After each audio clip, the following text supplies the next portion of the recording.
بسم اللہ الرحمن الرحیم۔ السلام علیکم ورحمۃ اللہ وبرکاتہ۔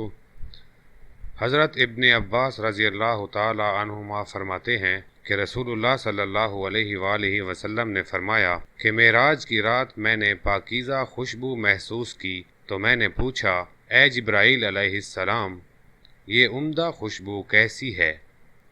جبرائیل علیہ السلام نے فرمایا کہ یہ خوشبو اصل میں فرعون کی بیٹی کی اس خادمہ اور اس کی اولاد کی ہے جو خادمہ اس کا کنگھا کیا کرتی تھی۔ میں نے اس کا حال پوچھا تو جبرائیل علیہ السلام نے فرمایا کہ ایک دن وہ بیٹھی فرعون کی بیٹی کے کنگھا کر رہی تھی کہ اس کے ہاتھ سے اچانک کنگھا گر گیا اور اس نے کہا، بسم اللہ۔ فرعون کی بیٹی نے کہا کہ کیا یہ میرا باپ مراد ہے؟ اس نے کہا، نہیں، بلکہ وہ اللہ جو میرا بھی اور تیرا بھی بلکہ تیرے باپ کا بھی رب ہے۔ فرعون کی بیٹی نے کہا کہ کیا میرے باپ کے سوا بھی تیرا کوئی رب ہے؟ اس نے کہا کہ ہاں۔ اس نے کہا کہ میں یہ بات اپنے باپ کو بتاؤں گی۔ اس خادمہ نے کہا کہ ٹھیک ہے، جاؤ بتا دو۔ چنانچہ فرعون کی بیٹی نے اپنے باپ کو ساری بات بتا دی۔ فرعون نے اس کو بلایا اور پوچھا کہ اے فلاں عورت، کیا میرے سوا بھی تیرا کوئی رب ہے؟ اس نے کہا کہ ہاں، میرا اور تمہارا رب اللہ ہے۔ فرعون نے پیتل کی بنی ہوئی ایک گائے لانے کا حکم دیا، چنانچہ وہ لائی گئی۔ اس میں پانی ڈال کر خوب گرم کیا گیا، پھر اس خادمہ کے بچوں کو ایک ایک کر کے اس میں ڈالا جانے لگا۔ خادمہ نے اس دوران کہا کہ میری ایک خواہش ہے۔ فرعون نے کہا کہ تیری کیا خواہش ہے؟ اس نے کہا کہ میری یہ خواہش ہے کہ میری اور میرے بچوں کی ہڈیوں کو ایک ہی کپڑے میں ڈال کر ایک ساتھ دفن کر دیا جائے۔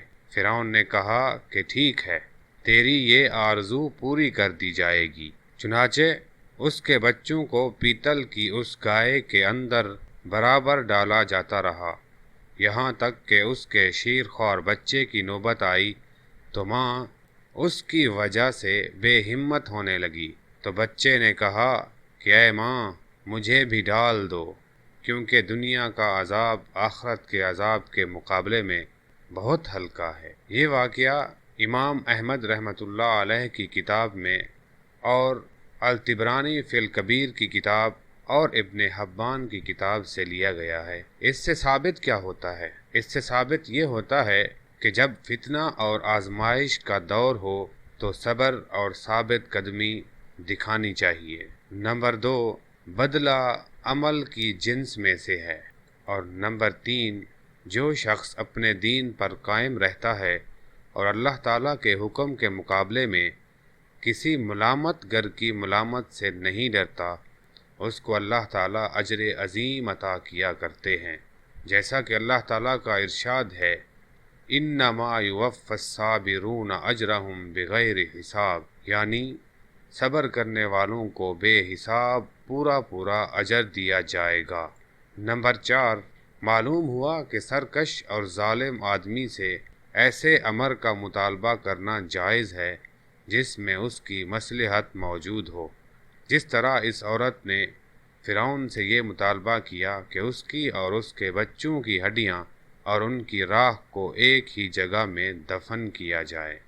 اب تک کے لیے اتنا ہی۔ اگر آپ نے اس چینل کو سبسکرائب نہیں کیا تو سبسکرائب کر لیں اور بیل آئیکن کو پریس کر دیں۔ مجھے اجازت دیں۔